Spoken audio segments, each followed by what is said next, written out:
You think you know J.J. Abrams? Well, here's some things you may not have known about the new Star Wars director. Despite having directed, produced, and written for both film and television, J.J. Abrams prefers directing most. He feels it is the reward for all the work that comes from casting, prep work, and producing. The icing on the cake, however, is editing. Abrams described it as, quote, another amazing stage of the process, adding, quote, it's incredible the moments you can create. When he was a child, Abrams loved magic tricks. At age 8, on a tour of Universal Studios with his grandfather, he realized, upon seeing how films were made, that movie making was a type of magic in itself. It was this connection that resonated with him.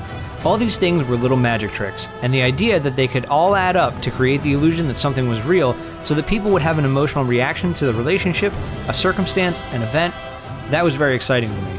Perhaps one of the people he revered most growing up was Hollywood makeup artist Dick Smith. Young Abrams, by serendipity, ended up meeting Smith at an airport while with his mother to pick up his father. He recognized him from the photos and publications he read. He plucked up the courage and approached Smith, being rewarded with a quick conversation and an autographed copy of Cinema Fantastique, in which Smith was the cover story. Super 8 was not the first time that Abrams worked with his lifelong hero, Steven Spielberg. When he was a teenager, he participated in a Los Angeles film festival and was profiled in a local newspaper.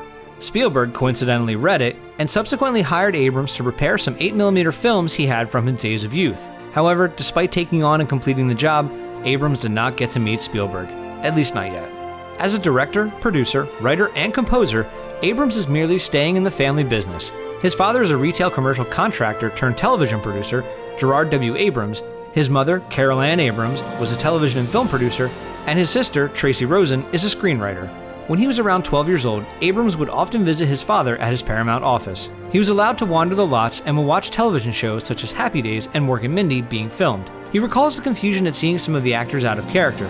Quote, it's such a strange thing when you're a kid and there's the Fonz, such a hugely important part of your childhood. Yet you want to go to the set and see Henry Winkler, and in real life, he's nothing like the Fonz. It was disconcerting and confusing, but at the same time, demystifying and fun. Abrams' big break can be credited to the screenplay he co-wrote with Jill Mazursky during his final year as an undergraduate at Sarah Lawrence College in New York. That screenplay, purchased by Touchstone Pictures, would eventually become 1990's Taking Care of Business. While it wasn't exactly a blockbuster, it afforded Abrams a foot in the door. However, his first foray into the film business began when he was 16. He wrote music for the 1982 film Nightbeast. This job came to Abrams solely through his early efforts in networking. He knew the director Don Dohler through Dohler's articles in the magazine Cinemagic. Abrams wrote to Dohler, and in turn, Dohler asked if he would be interested in scoring Nightbeast. Abrams accepted and worked on the score in Los Angeles, mailing the tapes to Dohler on location in Baltimore, Maryland. When it comes to directing, Abrams claims to love crafting spectacular moments, but what is most important to him is that the characters are at the center of the spectacle.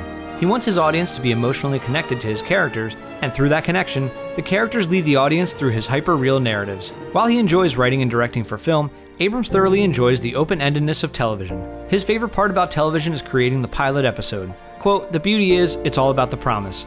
The promise is that there's so much more to come. However, he admits it is difficult to write for television as the nature of it is ever-changing and highly adaptive. Quote, I think that television allows for more of a free-flowing creative, whereas films, by their nature, require more disciplined storytelling. And here's a bonus one. Being friends with J.J. Abrams pays off. He met Greg Grunberg in kindergarten, and the two have been lifelong friends. Abrams cast Grunberg repeatedly in many of his projects. That's it for this episode of You Think You Know Movies. Make sure to subscribe, like us on Facebook, follow us on Twitter, and get the latest movie and TV news on ScreenCrush.com.